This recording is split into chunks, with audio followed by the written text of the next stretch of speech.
Hey, Spuddies, Potato McWhiskey here, and welcome to the update 1.1 March 25th, 2025. We're going to be doing an analysis of this latest patch. We're going to be checking out some patch notes, checking out the intent, seeing everything that's going on in here. So hello, Civ fans, update 1.1.1 is here, ushering in a new batch of improvements to Civilization 7.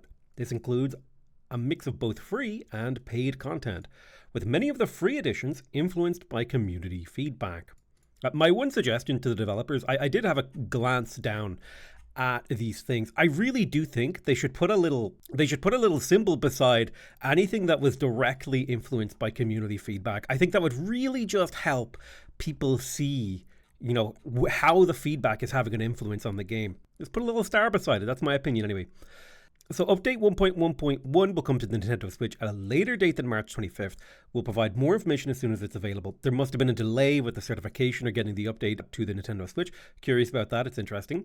At the top of the notes, you'll find the Feature Spotlight section highlighting the major new features and improvements included in update 1.1.1, along with the developer notes offering more context. From there, the full update notes detail all the addressed issues and implemented changes for both the base game and the DLC.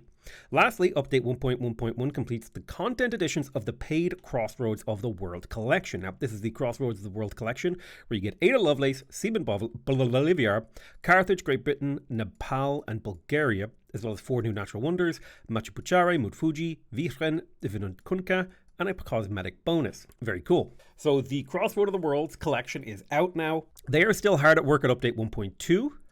Currently planned to deploy in April, subject to change. For a preview of what we're targeting, you can refer to our roadmap. We have talked about this roadmap before. Looks like they have more or less delivered on this roadmap. I would say this one was a little bit of a weaker patch. This one looks like it could be good. I'm kind of curious to see what comes on there. We sincerely appreciate all your support and patience. As always, we're listening to your feedback, so please keep sharing your thoughts on the Steam discussion forums or our official Discord server. That seems to be the two best ways to get in touch with the developers and give them your feedback: the Steam discussion forums and the Discord Discord server. So, Quick Move is here. This optional settling allows you to disable the movement animations for your units, making gameplay faster. This is off by default and can be toggled by selecting the options in game settings. Ooh, I don't know if I like the way that it looks in this GIF right here. I don't like that the unit goes invisible for a split second. That kind of feels janky the way that works. Let me load up the game here and see if we can test that out. Cause I appreciate that Quick Move is in the game, but based on what it looks like from this GIF, I don't know if this is a particularly good way to show off the Quick Move. We'll go check that out because I'm actually still updating the game as we speak. We'll check that out in a moment. As we work to add some more flavor and variety to maps in Civilization 7, we've added a brand new start position option as the default, called Standard. This option is closer to what players will remember from Civilization 7, where continents have a bit more variety and are less predictable. I'm kind of excited about this. What I would love to see from the developers is whenever you do these kind of map generation changes, having visuals. Like, I like this GIF right here. It would be really cool if they could show some side-by-sides of Standard and the balanced map mode, which is what they're calling the new start position method, and can be selected in advanced options. Balance will remain the default option in multiplayer games. We have plenty more planned for map variety generation and new maps, including larger maps, so stay posted and keep letting us know what you want to see. I think it would be kind of cool if we saw maps with about the same amount of land mass as we currently have, but maybe a little bit more water. And I think it would be cool if we could maybe choose slightly higher water percentages. But yeah, with this, I would love to see 2 or 3 examples of the kind of continents that the map generator makes. If you're proud of the work that the map generator does, put it front and center. It should be right there in my face. That would be my suggestion to the developers. Settlement and commander renaming. Rejoice! We can start renaming our settlements after Patreons again.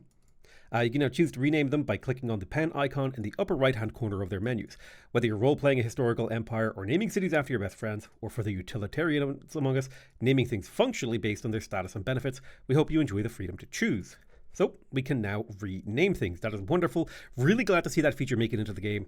It was a feature that was sorely missing. Okay, so really quick here, I'm just going to load up. I don't want to do an antiquity game because I want to have a bunch of random units. Because what I want to do is I want to test out the new Quick Move, because I didn't actually like the way that it looked in the GIF. So I want to see how it looks, how it feels, how it plays. I'm excited to try out this patch. I'm kind of interested to see how are they going to influence and shape the experience of playing Civilization 7. Okay, you roll Tecumseh. as the Shawnee. I actually really like Tecumseh and the Shawnee. Dyes looks really different now or something, I don't know.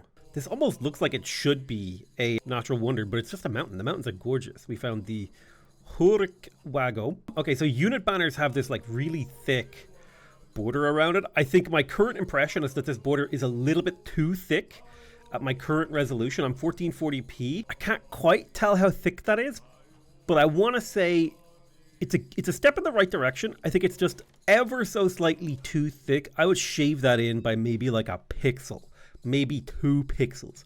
It looks like it's like a 5 to 8 pixel thick already, so I think I would just shave. It looks fine on the Army Commander, but on this boat it looks too thick. On the Army Commander it looks fine. I have to imagine, and so I would just say like the Army Commander thickness is fine, but this is not ideal. So let's quickly turn on quick movement and kind of see how it looks. So if I move one tile, okay, that actually feels pretty nice. Okay, so the gift that they used doesn't really give it very good justice. But yeah, the quick movement is quite nice. I gotta say, I think they nailed it. That just feels really good. I don't like that the units disappear and then you get this kind of weird, kind of see that dithering effect. Dithering is one of the things I dislike most about Civilization 7's graphics. There's a lot of dithering going on. Now I'm wondering if maybe something went wrong with my graphics settings, or maybe because I have mods installed, like maybe that's messing stuff up. Let's go for super resolution scaling. Do I still get that dithering effect? I do, but it's not as bad. Yeah, I don't like the dithering. I don't like the way the units appear and disappear. You know what I mean? Like they kind of phase in and out of existence. They like Thanos in and out. You see what I'm talking about? I don't know if I love that. Yeah, I think I would prefer if the units didn't disappear during the quick move animation and then reappear. That would be, it makes them feel kind of floaty and not solid. So it would be nice if they were solid during the movement. That would be the feedback I give. But otherwise, like functionally how it feels, you know, the first couple of minutes here playing around with it, it felt fine. It felt fine. Quick move, we love it. Map generation, interested, didn't really get a chance to look at it. We got some UI improvements. So they've improved unit and health bar visibility. I did see some of that. My current instinct is that these thick black borders are just a little bit too thick. It would be nice if we had an option in graphics. We just let us slide like how many pixels it is. That would be awesome. You know, maybe I want like no pixels. Maybe I want 2 pixels. The more options you can give the player, the better, in my opinion. So I would love to be able to edit the pixel depth, the transparency, like maybe I want it to be like a drop shadow. I do think the unit borders are a little bit more visible, and actually I think it is a significant improvement.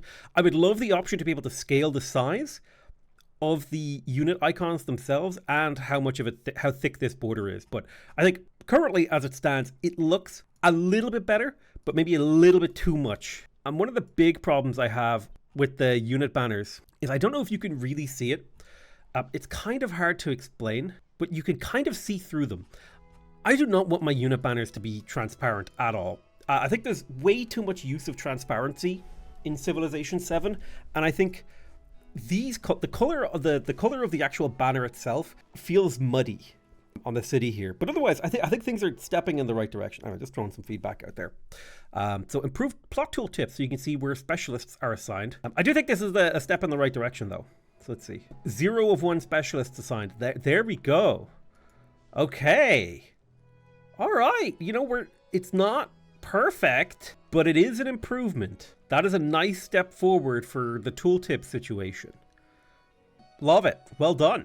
All right, let's kick ass. New district under attack notification. You're now alerted when your districts are under attack with a notification, which means less surprises when you go check up on your settlements. I have noticed some of my cities can get just killed without me noticing.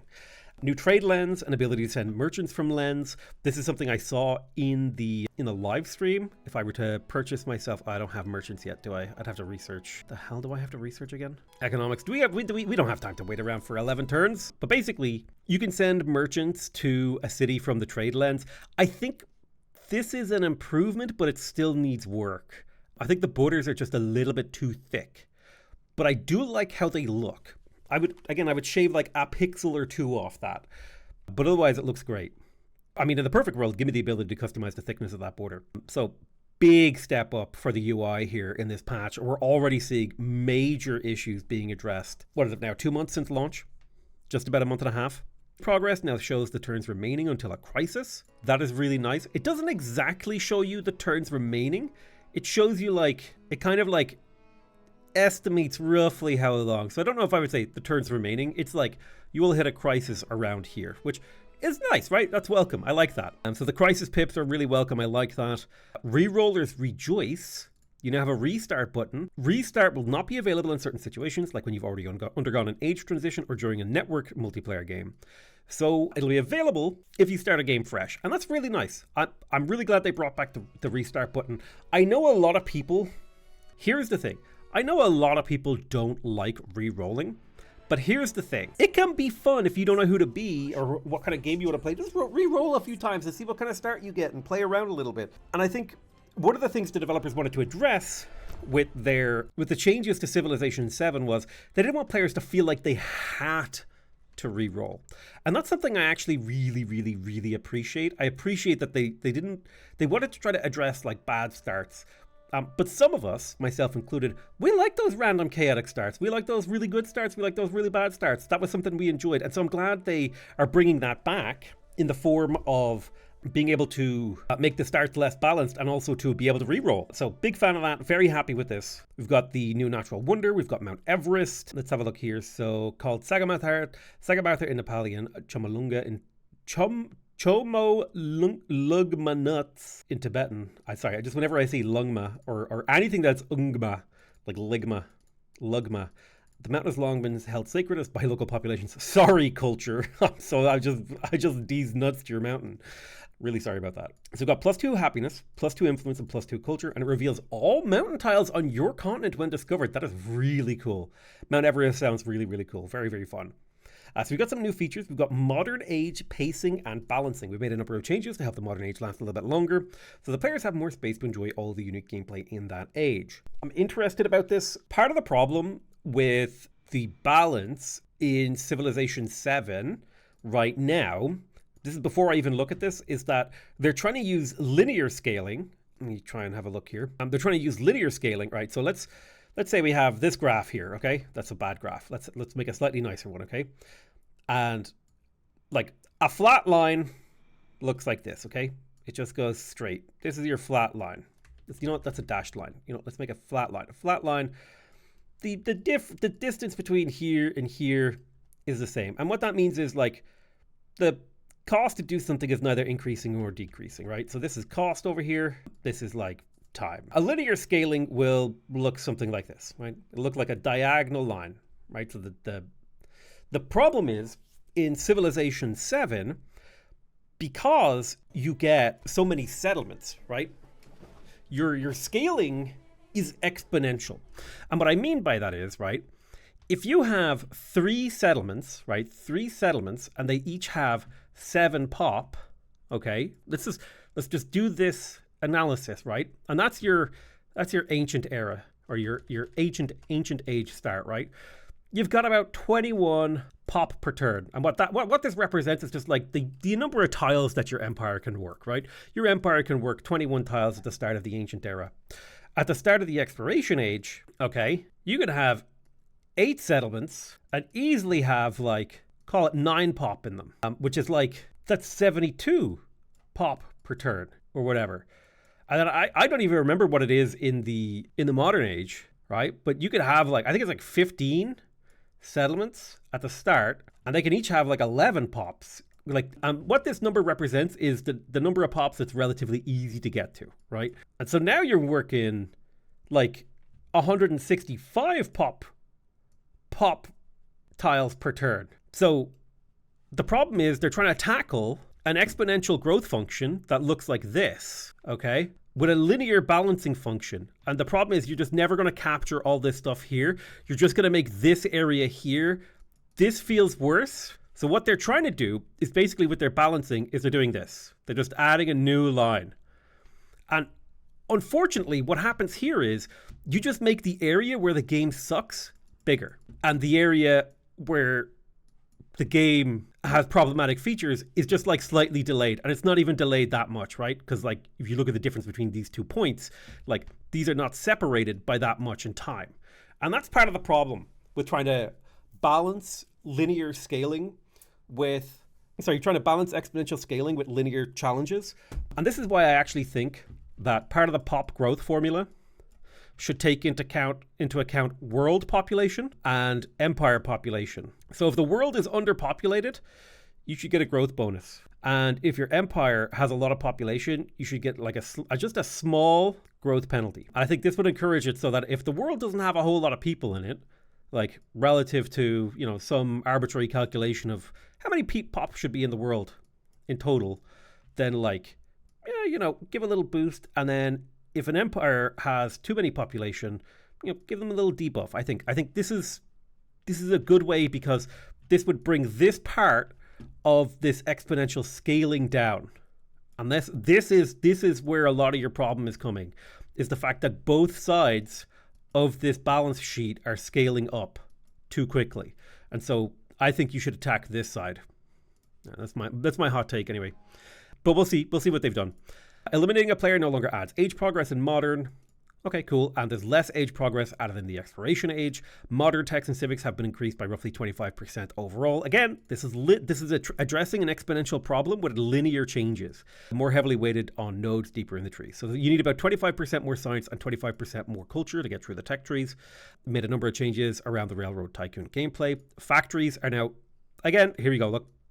Now, technically this is a exponential change because you need factories in every city, or at least in most cities. But I don't think this addresses the problem adequately, because all it does is it delays the point of reaching Snowball by a few turns. Similarly on the port, I don't think these changes make the game more fun. That's the real thing here. I don't think they make the game more fun. I don't know if they make the game play better, but my instinct is that these changes don't make the game more fun. We will try out going for an economic victory in our next game, maybe. The coal resource has changed from 100% production bonus towards all rail stations. The existing 100% bonus was not functioning as intended. Instead, it's going to be a 10% bonus to rail stations and ports. I like this. I think it would be cool if it was rail stations, factories, and ports, because all three of those got hit pretty hard here, so that you had a bit of an incentive to get coal. The oil resource now gives a 10% bonus production towards factories. I mean, okay, fair. Yeah, that's pretty good. I don't know if this addresses a lot of the problems with the economic victory. I don't think the economic victory was particularly problematic, but we'll see. Your military advisor will now warn you if you don't have enough commanders to retain all of your units when the age is ending. That's really nice. Map generation has been improved and players can now choose between 2 start options in the advanced setup. Love it. We read that actually. Leaders and civs. So Ashoka, the World Conqueror, the Devajara unique ability combat bonus has changed from +10 against fortified districts during celebrations to +5 against fortified districts during celebrations. He was a little bit crazy strong, so I don't mind him getting nerfed slightly. +10 combat strength is ridiculous, especially when you can pretty much permanently celebrate if you know what you're doing.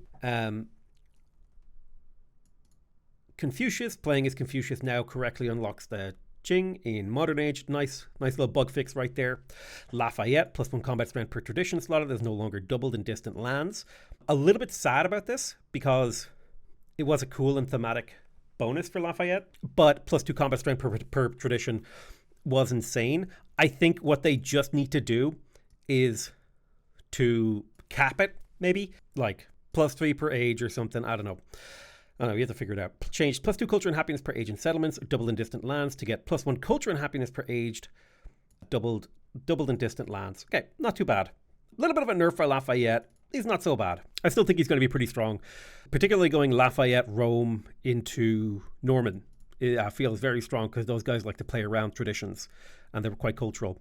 Buganda's Nyanza Civic now applies to full hex buildings, e.g. Aerodrome.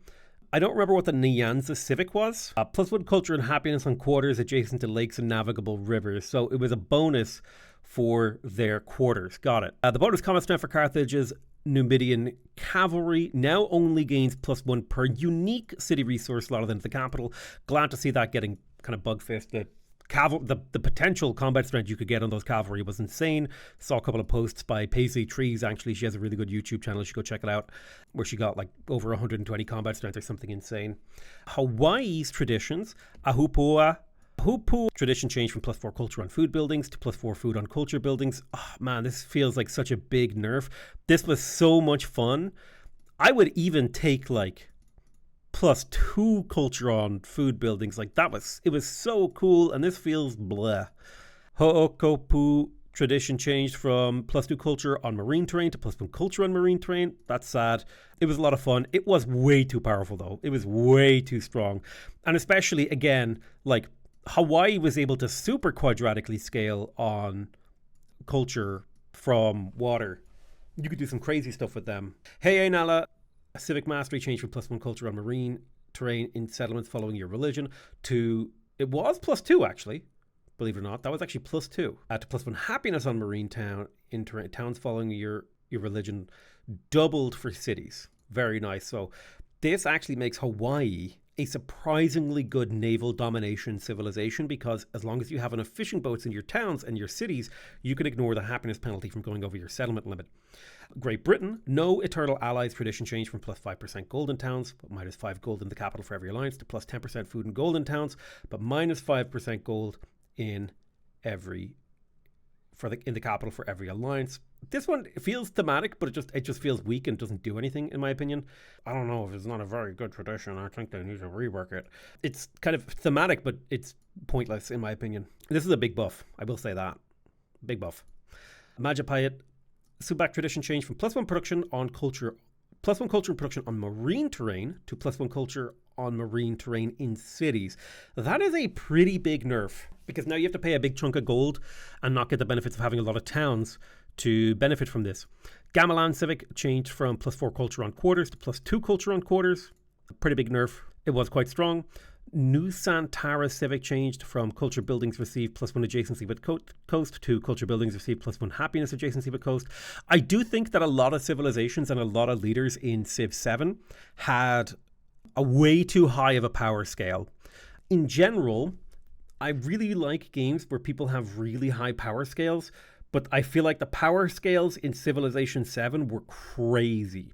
And I actually really appreciate that there's so many different sort of knobs and bits and pieces of a civilization that the developer can adjust to make them weaker. But in general, I felt like most civilizations in Civ 7 they all felt overtuned, but in a bad way. Because if you leaned into a civilization's bonuses, you could just destroy. And really, leaning into a civilization's bonuses should put you in an advantageous position. It shouldn't make you like completely obliterate everyone, always. Maya, Uwe Bilku quarter production gained from 5. That's a 60% nerf. It's still okay as an ageless but benefit, but man, that's a nerf. It's still pretty good. But it's not bonkers anymore. I think if this was like 5%, I mean, that's still gonna feel really good. I mean, you finish a tech and you basically built a wonder when it was 15%. So I'm curious to see how 5% feels. But this is a huge nerf to Maya, and then another nerf on their Kuna.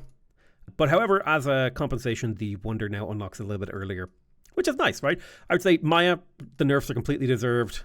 Honestly, this is like where 80 to 95% of their power was coming from. So the fact that this was targeted for a big nerf is fine. I think it would have been, it's a really cool ability, but it kind of breaks the game fundamentally. Meiji Japan, the Goishin unique ability now correctly applies to science bonus when overbuilding. Very cool. Kukotai tradition now correctly applies to all aircraft units. So we got some bug fixes for Japan. No real balance changes. Mississippian tradition, shell-tempered pottery, now applies correctly outside of the Antiquity Age. Shell-tempered pottery. Okay, I couldn't find the wiki page for this, but we'll have to check it out and see what it is. You know, it's something I find annoying, that I have to play through enough turns to get to the first Civic. Oh god, it feels so good to have quick move, dude. Civ 7 felt incredible to play before quick move, and now with quick move, my units zip around. Holy crap, I'm experiencing it in real time. The shift in my brain, the satisfied happiness from a neuron being activated. Okay, shell-tempered pottery was all buildings receive a gold adjacency for resources. Damn, that's actually really good. Jesus. Bagatur tradition has changed from +5 combat strength to cavalry units to +3 for Mongolia. Mongolia probably were a little bit strong, so I still think they're super strong. Rome, Legion units changed from +2 combat strength for every tradition of the government to +1 combat strength for every tradition of the government. This is quite sad. I don't think Rome was particularly overpowered. I think they were strong. And this feels like a really big nerf. I don't think Rome needed both of these nerfs. I mean, it's fine, but I would much rather see now for Rome this go back, just take away the food bonus entirely, but leave them with the gold and culture bonus, or like lean all in on the culture bonus, right? 15% culture, 15% gold, or 15% food, but drop the sort of broader appeal to it, because plus 5% just doesn't feel worth slotting in. It feels really weak. General Moroz tradition changed from plus 5 combat strength to plus 3 in Tundra. Little nerf for Russia. We have the Hikoi Civic. No longer grants a bonus to units that are not on a navigable river. Thank goodness. That was so overpowered. We've got some gameplay changes here. Improved AI scouting and settlement behavior. I have seen NotQ, who is one of the AI modders, talking about how this has actually had a significant improvement on the AI's ability to settle and play the game. So I'm kind of curious to see how the AI performs after this patch. They've gotten also a commander bonus based on their experience. It's been updated and fixed. They now make better commander promotion choices, prioritizing bonuses like increased combat strength. So I'm sure the AI will be a little bit harder to take out. Towns with a trade outpost focus now grant plus 5 trade range to all of your other settlements, not just themselves. That's really nice. This is going to make it easier to build roads to connect your towns. With merchants, if you have a few trade outposts, they're going to be able to connect up your economy much easier. Sawmills now properly grant production to caps. My goodness, they weren't doing that. Grocers no longer grant food bonuses on mines and woodcutters. Oh, that was fun. Addressed a reported issue where Ironworks is not granting production bonuses on mines and woodcutters. Added a plus 1 production bonus on mountains. That's a nice buff. That's some fixes here. Repairs can no longer be purchased without having enough gold. Nice quality of life fix here. Players now correctly receive discounted price. Discounted prices when purchasing buildings that have been discounted. Purchases can no longer be made in a town with unrest. Resolved an issue where the fish resource was decreasing the amount of food needed for a next growth event to be negative. I'm kind of curious about that to see whether or not this has actually been fixed or how it works now. The production queue properly updates when multiple wonders are in the queue. Another civilization completes a wonder first. This was such an annoying bug that you ran into. You've got walls granted by the Bursa Wonder now properly granted on all eligible tiles. I wasn't really understanding how the Bursa Wonder works. The Sabotage Space Program Espionage Act now completes as intended. Nice bug fix there. The Revolutions Crisis now applies the correct amount of unhappiness after players choose a new revolutionary government. Never had the Revolutions Crisis, to my knowledge. Scorched Earth policy changed from plus 5 combat strength for all units when attacking to plus 3 when attacking. This is a needed nerf. I still think fascism is the strongest ideology. You get combat strength, you get production, you get gold. It's everything you need when you're fighting any game. Like, the game is a production and gold check. That's what all of the challenges in the game are, a production and gold check. Pura Batara units now correctly gain combat strength against fortified districts. Nice bug fix to the elephant unit for the, oh my god, there's so many civs in the game now, it's hard to remember. The starting Indian scout units no longer stack the plus 1 sight range bonus after unpacking from Makanda with the initiative promotion. That was fun. It was a fun little bug. Torres del Paine changed from units that move adjacent to the Torres del Paine ignore rough terrain to plus 1 food and production on tundra terrain in this settlement. Oh, I don't like that. This just feels worse. Increase the spawn rate of the Valley of Flowers. Naval units can no longer disperse independent villages while a unit is defending the village. That's a nice bug fix here. Emporium and Monastery unique improvements now stack yields correctly when multiple are built in the same city. Nice bug fixes here. The Civilopedia has been added and updated. Exiting the main menu to click when creating a new game. Okay, we got some issues addressed. We got the UI. Added a new district under attack notification. Players are now correctly notified when a packed commander was attacked. Great. These are both fantastic. Notifications now properly play their animations at the start of a new turn. Curious to see what that is. I can't really think of what that is. Increase the speed at which notifications appear during gameplay. Again, sort of don't really understand these two and would be curious about them. Added a watch out advisor notification to help with making treasure tweets. New when you're fishing key. Okay, so just basically the game is going to pop up and give you information for you to click away and not read more often. That's my take on notifications. If you're reading them, you're playing the game wrong. Text changes resolved various reported text and formatting issues. Several instances of missing text have been addressed. Awesome. Love to see these fixes. Alignment and spacing. Improve the alignment and ordering of tutorial pop-ups. Improve the alignment for the resume and restart buttons. Commander level text is now centered when reaching double-digit promotion level during gameplay. That was funny. You know, if you got a bunch of levels on a commander, his like the number. It would like the first digit would be here and the second digit would be like out here. So you would have it like spilling out of the frame. Quit button no longer overlaps the images in the carousel. Added specialist info to plot tooltips. Love it. Added neutral relationship icon and improved relationship tooltip readability. Love it. Resource type now displays both icons and tooltips, both in map and in the resource screen. Okay, so that's what that is. This is the little blue thing shows that it's a city resource. The little red thing shows that it's an empire resource. I still think that those need work.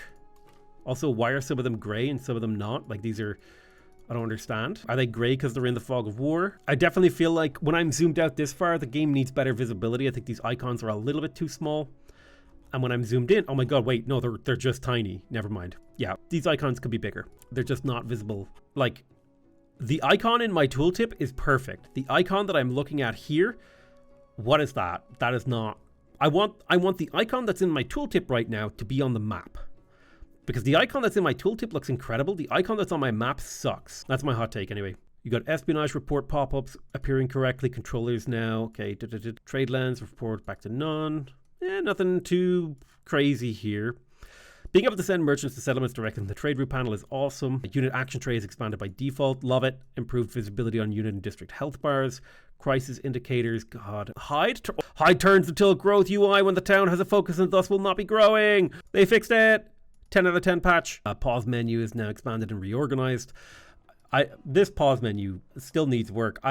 My brain does not read the list left. I want to just do a single line of verticals. Please make it so. I don't like it, or I just don't like the way it is right now. I actually like the old way better. Yes. Settlement yields now correctly. Updating the building placement menu instead of displaying this previously selected settlement yields. Love it. Army Commander's progress bar updates properly. Wondrous banner now appears. Yes. Town unrest slider can no longer go negative. Several UI and HUD elements not appearing as intended. Did they fix the UI disappearing bug? Say it ain't so. I think it might be fixed. My city banner, it's not disappearing when I do things. Is it fixed? I hope it is. Narratives. A bunch of narrative events got fixed. Bunch of miscellaneous fixes, it seems. Fixes. PlayStation, Switch, macOS, Linux, Steam Deck. And then we've got Simon Bolivar. Oh, baby. He's expansionist militaristic. El Libertador led forces to liberate the region. When tenacity and charisma he led his armies to victory and the people to independence, the instability of newfound freedom proved difficult to overcome. First president, then dictator of Gran Colombia, he failed to fully enact his ambitions. Yet Bolivar remains an enduring example of South American defiance. So he gets the food and towns ability and the plus combat strength ability for endeavors. He gets a free amount of support in all of his wars, so he's good on the offense and on the defense, actually. And when you conquer a settlement for the first time, you can purchase a building for free. That's really strong. And you can even buy when a city is in the unrest status. That's quite powerful. I can see that being used in the modern age, for example, to build a railroad to keep, like in a city you just conquered, to keep the reinforcements flowing. Cornerstone of freedom increases the relationship by a medium amount, having the least unhappy settlements. All right, cool. So he likes people having happy cities, or at least not unhappy. Or rather, he likes the person with the most unhappiness. Or he dislikes the person. He likes the person with the least amount of unhappiness. It's hard to explain. So we've got Bulgaria here. The Bulgars crossed the Danube and made the Balkans their own. Their warriors used the mountains to their advantage, scattering large armies through skill and stratagems. The First Bulgarian Empire ran conquest, expansion, and the growth of trade. The Second Empire saw the rise of art, literature, and architecture. So they're militaristic and expansionist. They receive food in all towns when pillaging improvements equal to a percentage of the HP or yields gained. That's crazy. You can go pillaging and just buff those cities. What's powerful about this is it'll trigger your growth events faster, which is kind of cool. You've got the Tarkon, unique commander unit. You've got a Bolyark, unique cavalry unit, and the Rila Monastery. No real details about what they do, but we'll explore those in another video when we go over their abilities. Modern age civilization Nepal. Attributes, diplomatic, cultural, warehouse buildings apply to mountain tiles, but they cost increased food and happiness maintenance. Oh, that hurts. You got the Sherpa, the unique scout, the Gurkha, the unique infantry unit, and the associated wonder, the Buddhanath. I am really interested to play all this. So how do I feel about this patch, right? So the last patch I gave it was good but disappointing. This one is just good. This is a fantastic follow-up to that previous patch. There's a lot of really good stuff in here. Quick move is massive. The improved map generation is massive. Being able to rename settlements is cool. Better UI is lovely. Want to continue to see improvements in that direction. Gotta say, this, I don't necessarily want to call this patch a 10 out of 10 until I really get a chance to play it. But like, from my analysis, I think this significantly improves the quality of the game. I think this addresses a huge number of the problems with the game. I don't think this pacing and balance stuff here, I think they've addressed a lot of the really problematic civs in here. There's a few balance decisions that I disagree with, but I'm let them I will let them cook. Supposedly the AI is way better, and we're also seeing huge numbers of bugs being fixed. I gotta call this one like it's like a 9 out of 10 patch, considering it's 3 weeks since the last patch. For a 3-week patch to go from being disappointing, I'm gonna call this a 10 out of 10. This was a banger patch. Fantastic, love it. I think they did a really good job. They nailed it. I'm going to go play and get real experience with it. But my first impression and my analysis of this patch is that Civilization 7 is now a much better game to play. Just on a functional level, the game feels, it's going to feel a lot more functional if these things are true. The game still has problems, I will say that. Like, imagine if we were trying to explain how I feel about this, I would say that, just to give you an illustration of it, Civ 7 has roughly 50% of the people that have reviewed the game have given it a negative review. And I think this patch would move that needle to like 52% of people would give it a positive review.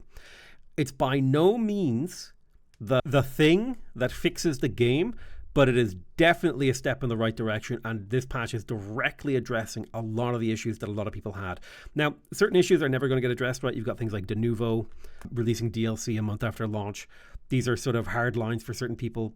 I get that. I think that's perfectly reasonable. There's also a huge cohort of the community that's just waiting for patches. There's also a huge cohort of the community that's been just put off by the reviews and reception of the game. But I think, can I recommend Civilization 7 with this patch? Probably. I think that's ultimately just down to your own choice. I think whether or not I'm going to recommend Civilization 7 depends on whether or not it's on sale. I do think the game, I think it's a really fun game, but I think it's only going to get better. So if you have other games to play, I think it's still fine to just chill. But now is a good time to jump in if you're curious, because a lot of the most annoying stuff has been fixed, or at least softened. Honestly, the quick movement is just so huge, dude. Like being able to, I can't. I'm going to jump in and play a game. Well, no. I have to record videos on the little leaders and saves. Damn it. Anyway, I love you all very much, and I'll see you guys next time. Bye-bye.